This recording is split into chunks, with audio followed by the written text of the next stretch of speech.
So we move beyond Descartes. We're left with a lot of unanswered questions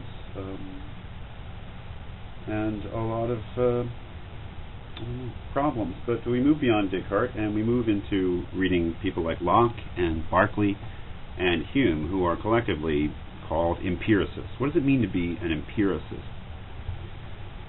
Well, Descartes was sort of an empiricist and sort of not. And what really disqualifies someone like Descartes from being called an empiricist is that he believed that there were innate ideas. For instance, our idea of God.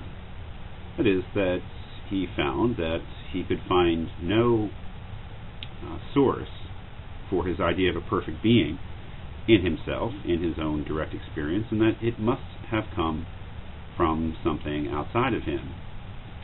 And the idea was that God had implanted somehow that idea of himself, of God, in Descartes' mind, and that this idea of God and certain other ideas were innate. That is, they did not come from experience. They were, you could say, built in to the human mind. Empiricists reject innate ideas. The basic foundational principle of empiricism is that all our knowledge, everything that we know, comes from our experience. That is, that nothing is in the mind that does not come through the senses, and that if we think we have an innate idea, then either we have not found the source of it in our experience, or it's just nonsense. So to be an empiricist is to, in a certain way, reject Descartes, because you're rejecting the doctrine of innate ideas. But in another way, it's to be a partner, a fellow of Descartes, because you're taking up a lot of his problems and a lot of his assumptions too. And the main assumption that the empiricists generally share with Descartes is that in my experience of at least the physical world, what I take to be the physical world, that I never experienced that world directly, that whether in what I would call direct sensation or in memory or imagination, that I only directly experience an idea of that world, that what I directly experience are my own ideas.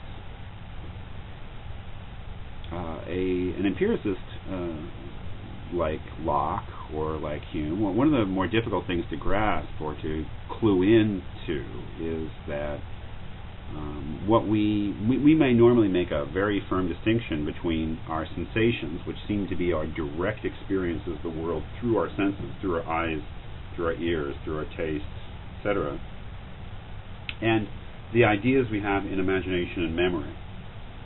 Not only are these experienced differently, but they are very different things. That is a very different thing to be having a perception of a pen and then to close one's eyes and imagine or remember that pen.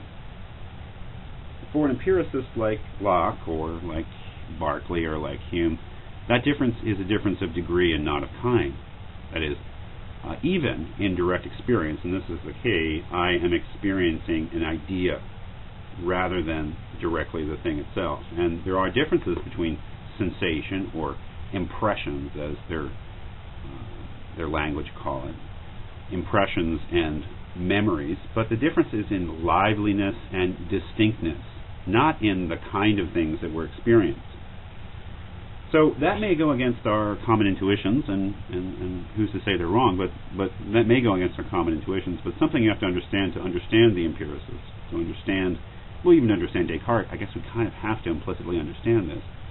That is, that they are not making a distinction between the direct sensations we have in experience, seemingly of the outside world, and our own memories and imagination.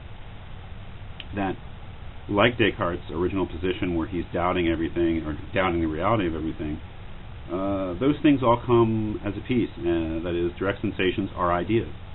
Impressions are ideas. They're just lively and distinct ideas, as opposed to the fainter or murkier ideas we have in memory and imagination. That's very, very important, because to assume otherwise, that is, to assume that the liveliness of our sensations in seeming direct experience is because we're actually having sensations of things that exist independently of us, and somehow or another they're affecting our senses. That may be common sense, but it's to reject the skeptical question right away and to assume that it's solved, that we do have some knowledge of the outside world there, and that's really a question to be answered rather than to be assumed. So hope that helps you sort of use that word empiricism, empiricist, in thinking about these issues.